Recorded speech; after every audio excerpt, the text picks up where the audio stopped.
Merci Seigneur pour son œuvre dans nos vies. À ce point-ci, j'inviterai mon frère Serge qui va avoir le privilège de nous apporter la parole de Dieu. Donc, on est content de pouvoir partager ça avec toi.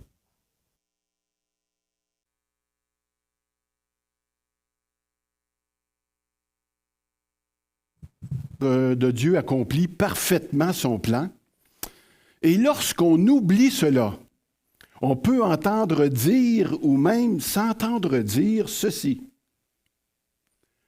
Qu'est-ce que j'ai bien pu faire au bon Dieu pour mériter ça? Ou jusqu'où le bon Dieu est en contrôle? Vous reconnaissez Calimero. Et ce sont en effet deux questions qu'on pourrait dire légitimes qu'on peut se poser lorsque nous considérons un bon Dieu, un Dieu bon. D'une part, dans cette première déclaration, on a l'impression qu'on est sous le jugement de Dieu, lorsque ça va mal en tout cas, parce qu'un Dieu plein de bonté ne peut pas vraiment nous faire du tort. Donc, si ça ne va pas bien, si ce n'est pas de sa faute, c'est sûrement de la nôtre. Donc, qu'est-ce que je peux bien avoir fait de mal pour mériter ce qui m'arrive comme tel? Et la deuxième question, c'est jusqu'où notre Dieu qui est bon est en contrôle. Je ne sais pas si vous vous êtes déjà posé la question comme telle, mais si Dieu est en contrôle de tout, avez-vous déjà pensé est-ce que Dieu serait en contrôle des matchs de hockey? Est-ce que vous pensez que Dieu pourrait... il connaît la date de la future Coupe Stanley qui va débarquer à Montréal? Est-ce que même Dieu pourrait aider les Canadiens à la conquête de cette coupe? Moi, c'est des questions, je suis un sportif que je me pose, que je me suis déjà posé. Je ne sais pas qu'est-ce que vous en pensez. Est-ce que Dieu est préoccupé de toutes ces choses-là sur Terre, qui se passent sur Terre? Ou bien il est juste assis un petit peu sur le rebord du monde, puis il regarde les choses se passer. Il a fait son travail, il l'a construit, puis là, il regarde le monde aller de cette manière-là. Est-ce que Dieu était vraiment au courant des événements qu'on a vécus le 11 septembre 2001 ou avec le COVID-19? Si Dieu est vraiment en contrôle du monde, si de tels malheurs arrivent dans le monde, on pourrait se demander si réellement on est sous sa protection. Et si Dieu contrôle réellement, jusqu'où s'arrête son contrôle comme tel? Un certain prophète, Jérémie de son petit nom, devait se poser aussi des questions un peu semblables. On va regarder ce matin un des chapitres de Lamentations, les Lamentations de Jérémie, dans le chapitre 3. Et on va regarder à peu près 23 versets qu'on ne lira pas tout de suite, mais qu'on va lire au fur et à mesure du message comme tel. Et juste pour vous mettre dans le contexte, lorsque ça se passe dans le temps où Jérusalem... ça se passe après la chute de Jérusalem, par les Babyloniens en 586 avant Jésus-Christ, et où ce que le peuple aussi a été déporté. Et ça faisait partie du jugement de Dieu, parce que ce peuple-là était rebelle, il refusait finalement de se repentir, et puis Dieu a fait l'inimaginable. Il a fait en sorte que Jérusalem, Juda, tombe finalement sous les Babyloniens. Mais le chapitre 3, particulièrement ici, nous donne l'espérance dans la détresse, parce que Dieu s'est servi de la souffrance pour se ramener son peuple. Et fait que vous pouvez déjà voir vers où on s'en va un peu ce matin par rapport à cela.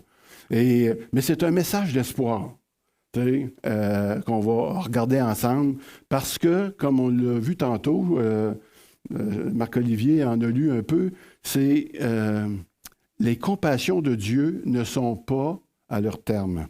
Et puis on s'en réjouit. Lamentation, je vous lis déjà en commençant les versets 35 à 39. Il dit, quand on méprise les droits d'un être humain sous les yeux de Dieu, c'est Jérémie qui parle ici du Très-Haut, il dit, quand on fausse la justice dans un procès, est-ce que le Seigneur ne le voit pas? Qui peut faire exister les choses par sa seule parole? Est-ce que ce n'est pas le Seigneur qui décide? C'est bien par la parole du Dieu très haut que tout arrive, le malheur et le bonheur. Alors, celui qui reste en vie malgré ses fautes, pourquoi est-ce qu'il se plaint? On va voir ça un petit peu. On a vu dans les semaines précédentes, bien que Dieu soit en parfait contrôle, on peut dire, cela ne nous permet pas de dire qu'il est responsable de tous les malheurs qui arrivent comme tel, de tout le mal qui peut se passer. Il n'est pas responsable de l'Holocauste, par exemple, des atrocités que le monde peut faire. C'est le monde qui est responsable de nos mauvais coups. Au même titre qu'il n'est pas responsable de vos chicanes de famille, de vos chicanes de couple, au cas qu'il y en a qui le pensent, de vos conduites en état d'ivresse, des abus sexuels, des avortements, ou simplement des mensonges qu'on peut faire. Dieu n'est pas tenu responsable de ces choses-là, mais pour des raisons qui nous échappent, on pourrait bien le dire, il permet le mal.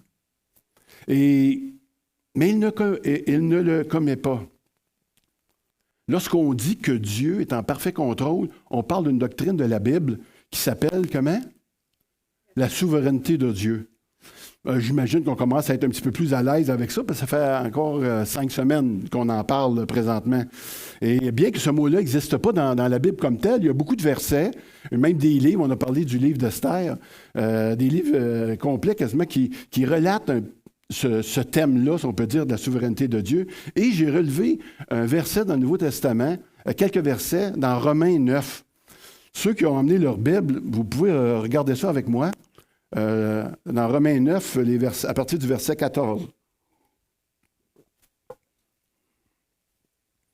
Parce que parfois, Dieu pourrait nous paraître injuste, puisque pouvant faire le bien, il laisse faire le mal. Et c'est exactement ce que Paul veut répondre ici. Voici ce qu'il dit dans Romains 9. Il dit, que dirons-nous donc? Dieu serait-il injuste? Certainement pas. En effet, il dit à Moïse, « Je ferai grâce à qui je veux faire grâce, et j'aurai compassion de qui je veux avoir compassion. Ainsi donc, cela ne dépend ni de la volonté, ni des efforts de l'homme, mais de Dieu qui fait grâce. » Dieu fait grâce à qui il veut. Ça ne dépend aucunement de ce que vous êtes, une bonne ou une pas bonne personne, je pourrais dire. Dieu n'est pas tenu de sauver personne comme tel. Peut-être, je sais qu'il veut le faire, mais à moins que l'homme s'humilie, réalisant qu'il est coupable devant Dieu, qu'il reconnaît que la seule chose que Dieu lui doit vraiment, c'est quoi? La seule chose, c'est ça, la mort éternelle, d'être séparé de Dieu. C'est la seule chose qu'il lui doit. Mais si une personne veut faire cette confession-là devant Dieu et reconnaître, eh bien, et qu'il reconnaît qu'il est un pécheur, naturellement, ou bien s'il ne veut pas reconnaître ça, c'est qu'il ne sait pas c'est quoi un péché, il ne sait pas non plus c'est quoi la grâce de Dieu. Si on continue le verset ici, au verset 17, ça dit « L'Écriture dit en effet au Pharaon, « Voilà pourquoi je t'ai suscité. C'est pour montrer en toi ma puissance et afin que mon nom soit proclamé sur toute la terre. Ainsi, Dieu fait grâce à qui il veut, écoutez bien ça, et il endurcit qui il veut. » J'ai toujours eu la misère un petit peu avec ce genre de passage-là, où ce que Dieu endurcit les gens. T'sais? Parce qu'on peut croire que Dieu, comme ici, il s'est saisi d'un cœur méchant et rebelle, le Pharaon, pour l'endurcir davantage. Quand Dieu durcit un cœur, il ne prend pas un bon gars, une bonne fille, pour en faire un gars méchant, d'une certaine façon. Il laisse le cœur de l'homme à lui-même. Et ça c'est pas une bonne nouvelle lorsque Dieu fait ça. Dieu, il suffit seulement simplement à Dieu de ne pas manifester. Pensez-y un peu. Quand Dieu arrête de manifester sa grâce, ben, c'est comme s'il abandonne l'homme à ses penchants naturels, à sa révolte, à son entêtement, à son péché. Le problème, ce n'est pas que Dieu fasse ce qu'il veut, mais c'est qu'il laisse l'homme faire ce qu'il veut. Ça serait un problème. Imaginez des parents qui laissent leurs enfants faire ce qu'ils veulent. Ils ont sorti un film là-dessus, ils appelaient ça de ISD. J'ai écouté ça dernièrement. C'est la journée du oui. C'est que les parents, pendant 24 heures, ils n'ont pas le droit de dire non à leurs enfants. Et je peux juste vous imaginer comment le film tourne. C'est une catastrophe. Parce que si tu n'aimes pas tes enfants, tu vas les laisser faire ce qu'ils veulent, d'une certaine manière. Et Dieu, lorsqu'il retire son contrôle, lorsqu'il retire sa grâce, eh bien, s'il le ferait dans ce monde ici, je ne sais pas combien de temps que l'homme subsisterait. Vraiment.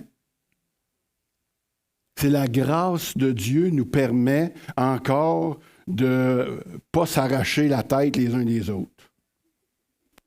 J'ai noté 2 versets qui parlent de ça. Il y en a d'autres. C'est toujours dans Romains 1, 24, pardon. Il dit, c'est pourquoi Dieu les a livrés à l'impureté selon les convoitises de leur cœur, en sorte qu'ils déshonorent eux-mêmes leur propre corps.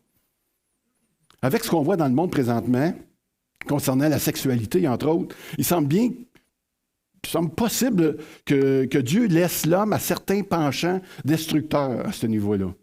Dans Romains 1, 28 aussi, il dit, comme ils n'ont pas jugé bon d'avoir la connaissance de Dieu, Dieu les a livrés à une mentalité réprouvée pour commettre des choses indignes.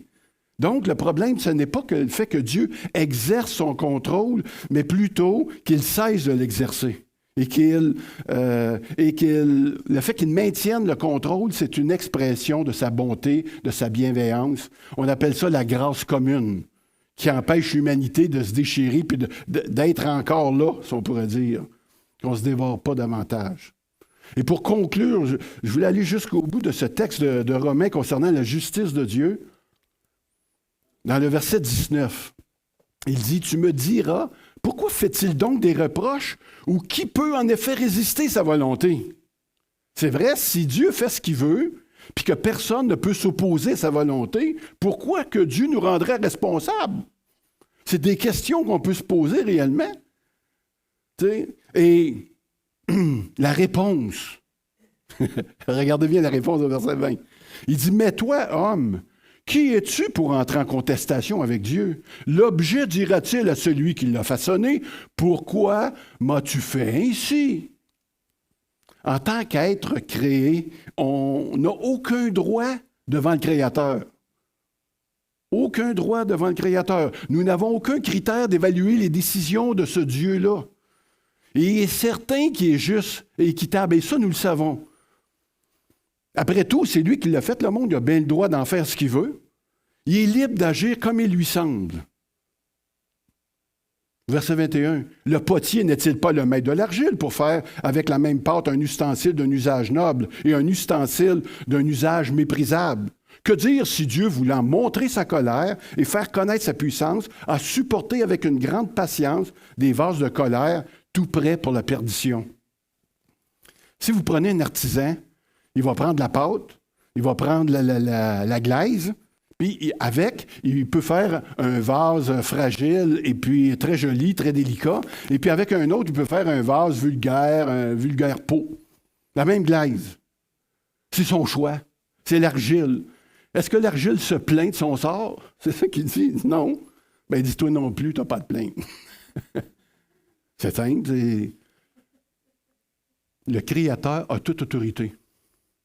Le Créateur a toute autorité. Ça vous choque-tu?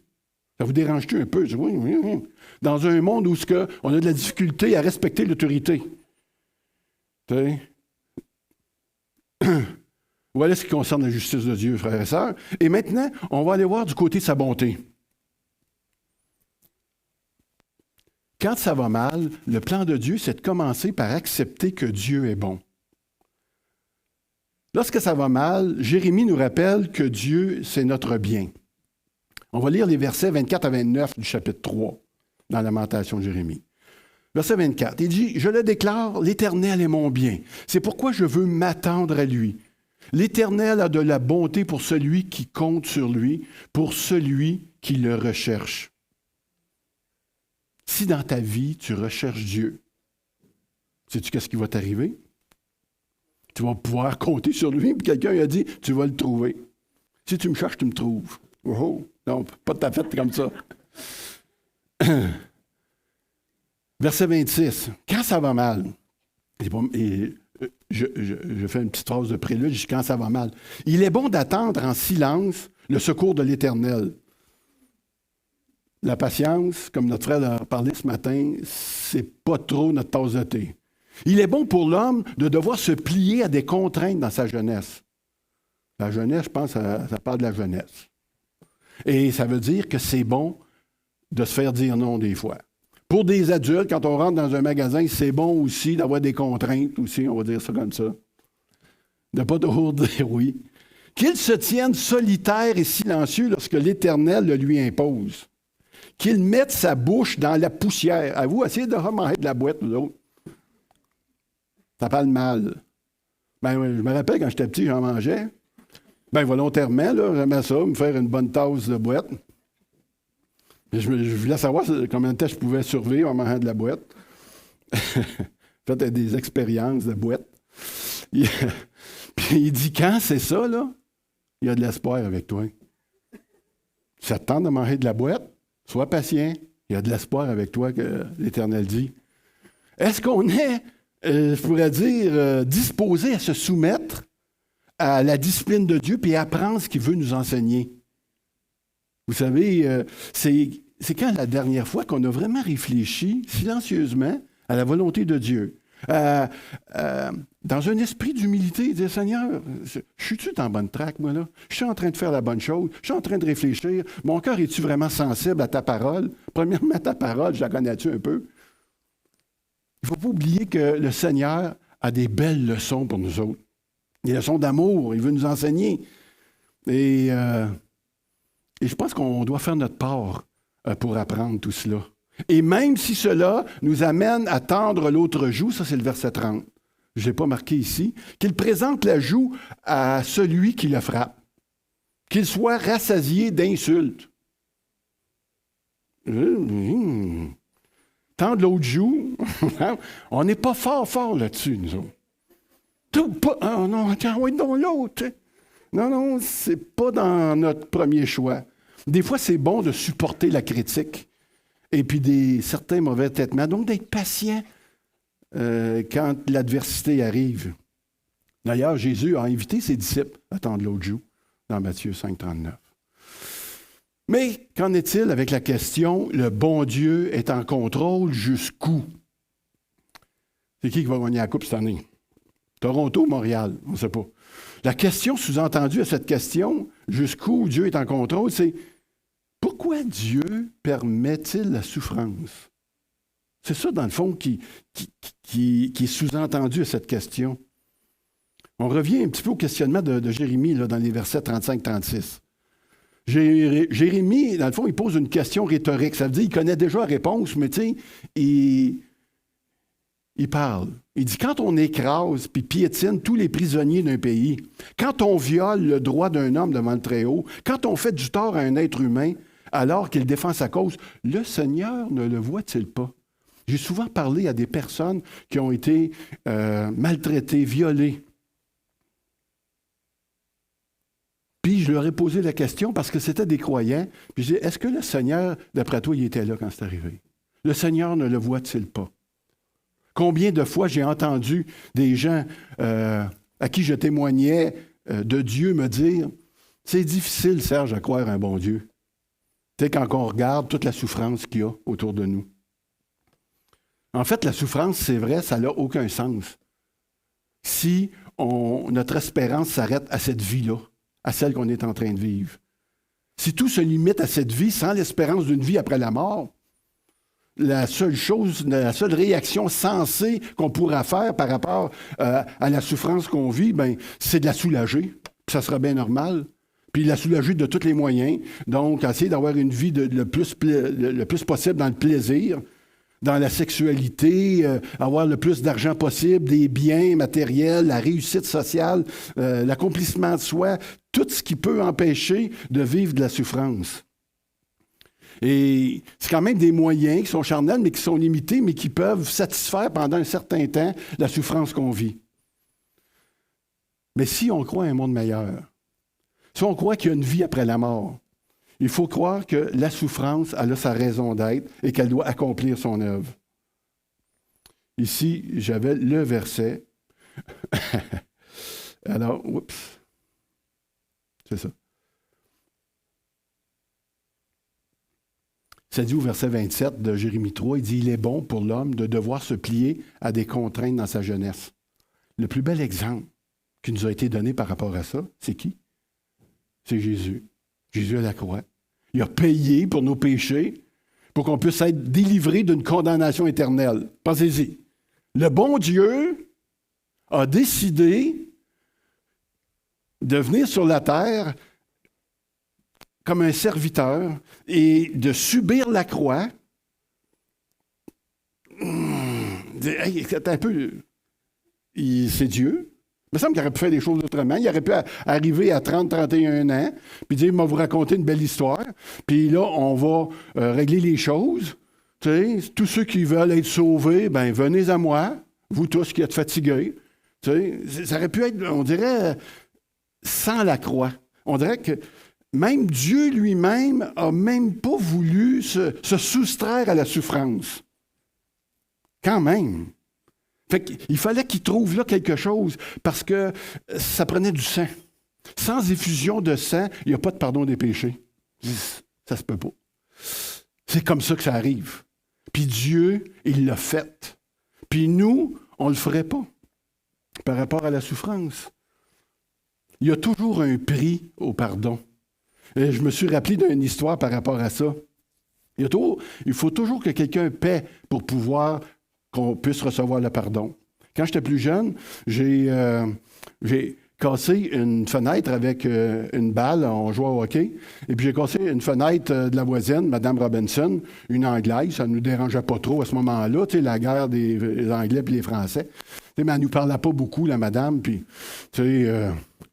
et c'est comme si mon père arrêtait voir la madame, puis elle a dit, « Mme Robinson, j'ai pardonné mon petit gars. » d'avoir fait ça. Mme Robinson a dit, tant mieux pour vous, monsieur, mais si vous avez pardonné, c'est qui, moi, qui va payer ma fenêtre? Ah, c'est que mon père devait payer la fenêtre et la réparer. C'était le prix du pardon, simplement. Et c'est ce que le Seigneur a fait pour nous. Il a payé, il fallait qu'il paie. C'est sûr que ici, l'analogie est peut-être faible entre briser une vitre et sauver une vie, là. Sauver des milliers de vies. Sauver votre vie. T'sais? Mais il est allé jusque-là, notre Seigneur, jusqu'à la croix. Et ça, il faut pouvoir se le rappeler lorsque la souffrance vient dans nos vies, pour se rappeler la bonté de Dieu. Le bon Dieu, là, ne devrait-il pas me rendre la vie meilleure? Regardez, il y a un beau petit chemin. Ah, un petit peu de croche, mais on arrive au bout avec un boutiqueur. Oh, les boutiqueurs. On aime ça, les boutiqueurs. Le chemin avec un boutiqueur au bout. Jérémie exprime ceci en parlant de Dieu. Et vous allez voir que Jérémie, il ne va pas de main morte quand même. Il dit, je ne l'ai pas mis ici, c'est dans le verset 17 et 18 du chapitre 3. Il dit, « Tu m'as enlevé la paix. » Il parle de Dieu. « J'ai oublié ce qu'est le bonheur. Alors j'ai dit, j'ai plus d'avenir. J'ai plus d'espérance en l'Éternel. » Au verset 31-33, c'est pour ça que je l'ai mis, je trouvais que c'était important. Il dit, « En effet, le Seigneur ne rejette pas les humains pour toujours, même s'il fait souffrir. Il est plein d'amour, car sa bonté est immense. Non, ce n'est pas de bon cœur que le Seigneur abaisse les humains et les fait souffrir. »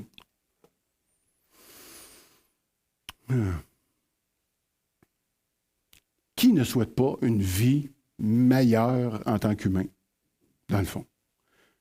Que nous soyons croyants ou pas, on compte sur les bénédictions de Dieu pour nous procurer le bonheur. Après tout, c'est Dieu qui contrôle tout, hein? Et il peut nous et puis, il me semble qu'il aurait le pouvoir de nous l'accorder. Mais la question qui tue, c'est, elle veut-tu?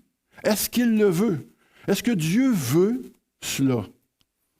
Et on essaye de l'influencer des fois par des bonnes œuvres. On essaie de le persuader, de nous rendre favorables à toute la puissance qu'il peut déployer. On essaye de bien faire pour, on pourrait dire, le rendre favorable à notre cause.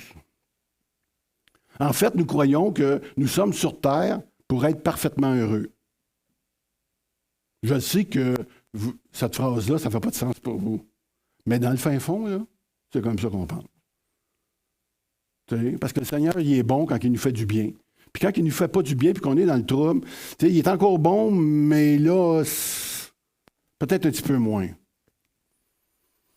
On recherche d'être totalement en sécurité et épanoui. Ça fait partie de nous. Puis on va l'être un jour, gloire à Dieu. Il me semble que le bon Dieu devrait me donner au moins ce que j'ai besoin. Tu sais, les gars, je voyais les filles aussi. Bon, les gars et les filles. Quand vous arrivez chez vous après une bonne journée d'ouvrage, vous vous attendez à quoi? On en parlait justement sur un midi là, dans un club de lecture biblique. Il me semble que quand tu arrives chez vous le soir, tu as le droit d'avoir la paix. Les enfants, je vous le dis, quand votre père arrive le soir, c'est ça qui aspire, d'avoir le souper de préparé, puis une femme souriante, puis qui va prendre du temps avec lui. S'il veut pas, on va le laisser faire. Tout doit être correct. Ça, c'est ce qu'on aspire. Si tu exerces un ministère, par exemple, et qu'en plus tu donnes l'offrande régulièrement, ben, tu peux aspirer à avoir un peu de paix de la part de Dieu, puis qui te gâte un petit peu des fois. Si tu prends soin de ta santé, parce que là, je l'ai entendu aussi il n'y a pas longtemps, il y a des... Tu sais, moi, je fais attention à ma santé, je regarde ce que je mange, il n'y a pas de raison, Seigneur, que je tombe malade. Moi, je fais ma part avec mon corps, mais toi aussi, il faudrait que tu fasses la tienne. Parce que là, quand on tombe malade, des fois, il y a des choses qu'on comprend moins bien dans ce temps-là. Tu sais, vous savez, il n'y a rien de mal de vouloir le meilleur pour nos familles, pour notre couple. Il n'y a rien de mal à avoir de l'argent, à en avoir beaucoup même, on pourrait dire. Mais là, je vais vous dire quelque chose. Si vous êtes encore avec moi pendant quelques minutes, mais vous ne l'aimerez pas, celle-là. J'aime autant vous le dire d'avance. J'espère que vous n'avez pas emmené vos œufs et vos tomates un matin. Là, on vient de parler de... Il n'y a rien de mal à vouloir avoir des belles affaires, mais aucune de ces choses ne correspond à une priorité dans le plan de Dieu. Dieu ne cherche pas à nous protéger d'avoir de la peine. Dieu ne cherche pas à nous protéger de la souffrance nécessairement, la souffrance même physique. Ce n'est pas dans ses priorités que nous soyons riches ou pauvres, heureux ou en paix. Ce que Dieu veut, il veut que rien ne puisse contrecarrer le plan qu'il a pour vous, le plan qu'il a pour l'Église, puis c'est avec ça qu'il s'en va, lui. Il y a un plan pour chacun de vos vies. Un plan pour chacune des personnes ici. Puis ça, c'est le plan de Dieu.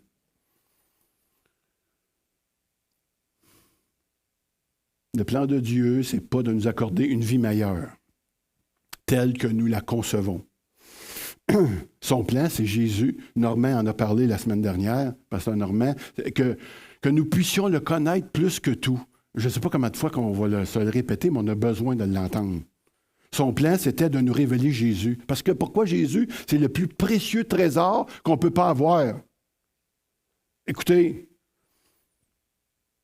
il veut nous attirer à lui dans une relation qui va faire les délices de notre âme. Je ne sais pas, un âme satisfaite, un âme repue, un âme qui a plus de besoin plus que lui. Oh, quand le Seigneur trouve ça, c'est ça son plan. Le plan ultime du bon Dieu, c'est la croix. L'Éternel a de la bonté pour celui qui compte sur lui, pour celui qui le recherche. La Bible, ça pourrait être juste cette phrase-là. Tiens. Donc, quand tu regardes les injustices du monde, parce que souvent, on se fait poser la question, hein? Ouais, mais si Dieu serait bon, regarde tout ce qui se passe dans le monde. Quand tu regardes toutes les injustices, les enfants souffrir, être abusés, la violence faite aux femmes, lorsque tu vois les abus du plus fort sur les plus faibles, lorsque toi-même tu peux être victime de ces choses-là, la réponse de Dieu pour toutes ces souffrances-là, c'est quoi? C'est Jésus à la croix. C'est plus qu'une réponse, c'est un cadeau. Mon épouse m'a dit une fois, elle me racontait que son papa, quand il fallait qu'elle aille faire un vaccin, quand elle était petite, son papa l'emmenait toujours après le vaccin, disant « On va aller chercher des bonbons. » Fait que là, ça veut dire « Bon, OK, ça va faire mal, mais je vais avoir des bonbons. » Mais voici, frères et sœurs, le bonbon que Dieu nous propose. Ah, c'est un bonbon. C'est Jérémie. Il le dit ici. J'en ai parlé la dernière fois. C'est pas parce que ça va mal que ça va pas bien. Exactement. On va lire les versets 21 à 26, si vous voulez. Toujours dans Lamentation. Il dit, moi, je m'en souviens bien et je sombre. Ici, Jérémie, ils viennent de défiler comment qu'il trouve difficile la vie présentement, puis la vie de son peuple. Puis il pleure là-dessus. Puis il est en train de sombrer. Et puis là, il va dire ceci. Écoutez, je travaille en psychothérapie pastorale, et puis ce qu'on va lire là présentement, là, c'est quelque chose, je pourrais dire, qui peut tellement vous faire du bien. Des fois, je le dis à certaines personnes, parce que je rencontre beaucoup de personnes aussi qui ne sont pas chrétiennes, et puis je leur donne des leçons, des choses à lire de cela. Et puis ils reviennent semaine après semaine, puis ils sont toujours pas guéris, puis ils ont toujours de la misère. Puis là, je dis, est-ce que tu as lu ce que je t'avais demandé? Oh non, pas eu le temps. Écoutez, pourquoi que c'est important. Il dit, voici ce que je veux méditer pour garder de l'espoir. On en a besoin de cet espoir-là dans les moments difficiles. Les bontés de l'Éternel ne sont pas épuisées. Ses compassions ne prennent pas fin. Elles se renouvellent chaque matin. Est-ce qu'on croit ça vraiment ce matin? Amen. Certainement qu'on croit ça. Que ta fidélité est grande. Je le déclare. L'Éternel est mon bien. C'est pourquoi je veux m'attendre à lui. L'Éternel a de la bonté pour celui qui compte sur lui et qui le recherche. Il est bon d'attendre en silence le secours de l'Éternel.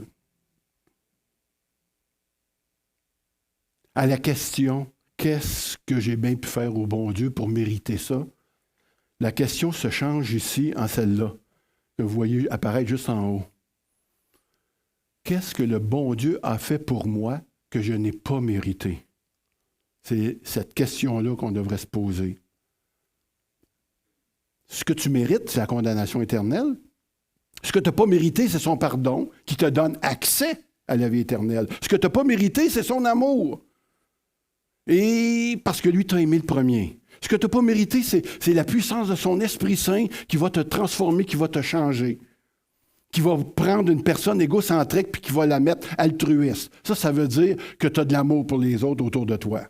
Étant donné que nous ne méritons rien, de quoi est-ce que nous pourrions bien nous plaindre, sinon de notre péché? C'est la conclusion ici de Jérémie.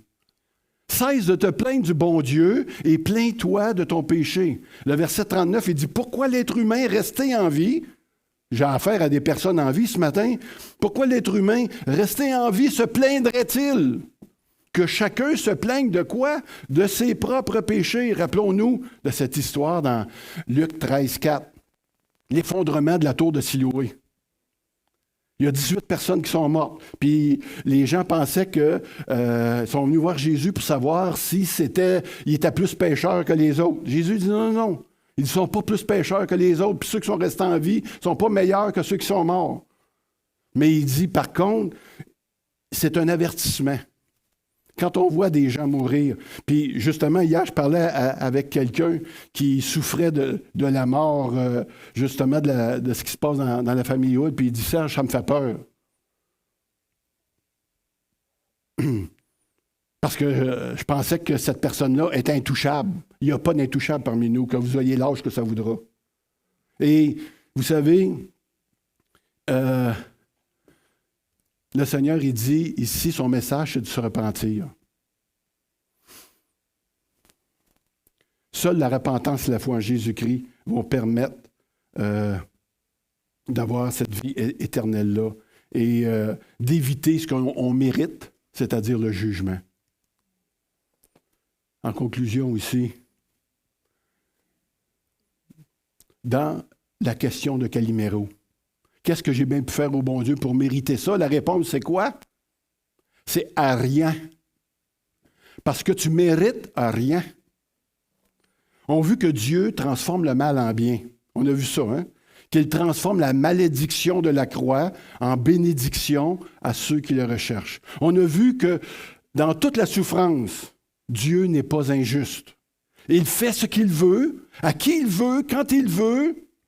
Parce que quoi? Parce que c'est le bon Dieu. C'est le Dieu bon. Personne ne mérite la bénédiction de Dieu par les œuvres. Cela, ça ne dépend pas de nous. On en est indigne. Par contre, cela ne devrait jamais nous empêcher de s'approcher de Jésus. Et là-dessus, je vais demander à l'équipe de s'approcher. Je vais terminer. Le verset 40, je l'ai ajouté à ma prédication ce matin. Ça dit ceci, dans Lamentation 3, verset 40. Réfléchissons à nos voies. Examinons-les et retournons à l'Éternel. Élevons notre cœur, tout comme nos mains, vers le Dieu qui est au ciel. Dans les moments de souffrance, savez-vous qu'est-ce qu'il faut faire? C'est s'approcher de lui. Je sais que je ne sais pas, dans le fond, ce que tu peux vivre présentement. Tu peux être un pire moment de ta vie, présentement. Puis ce que je dis là, c'est simple, c'est facile, mais ce n'est pas tout le temps ce qu'on fait dans ces moments-là, c'est-à-dire de vouloir s'approcher. On ne s'approche pas facilement, savez-vous? Pourquoi? Parce que j'ai l'impression que des fois, on y met un petit peu sur le dos ce qui nous arrive. Qu'est-ce que j'ai bien pu faire au bon Dieu pour mériter ça? C'est dans ces moments-là où des fois, tu peux être le moins présentable devant Dieu. C'est-tu là que tu vas à Dieu dans ce temps-là? Mais non. T'es laid. T'es pas fin. T'as un cœur plein de colère, plein d'amertume. T'en vas pas à Dieu dans ce temps-là. Pourtant, même quand tu te sens l'être le plus égoïste qu'il peut pas y avoir sur terre, le plus envieux, le plus arrogant, dans ce moment-là précis, je te donne un conseil, si tu es encore avec moi, vas-y, va-t'en à Dieu avec ça. Puis encore mieux, appelle un frère, appelle une sœur, puis aller à Dieu avec ça, c'est encore mieux. Effectivement. Viens lui demander pardon. Et sais-tu qu'est-ce qui va t'arriver si tu lui demandes pardon? Tu vas recevoir ce que tu ne mérites pas. Tu vas l'avoir, mais tu ne le mérites pas. Il va te le donner, mais tu ne le mérites pas. Ça, c'est bon. Le modèle par excellence dans la Bible que je trouve, c'est David. David, là, ce genre de gars-là, c'est pas le genre de gars qu'on recherche dans les églises. Parce qu'il n'était pas un homme gentil.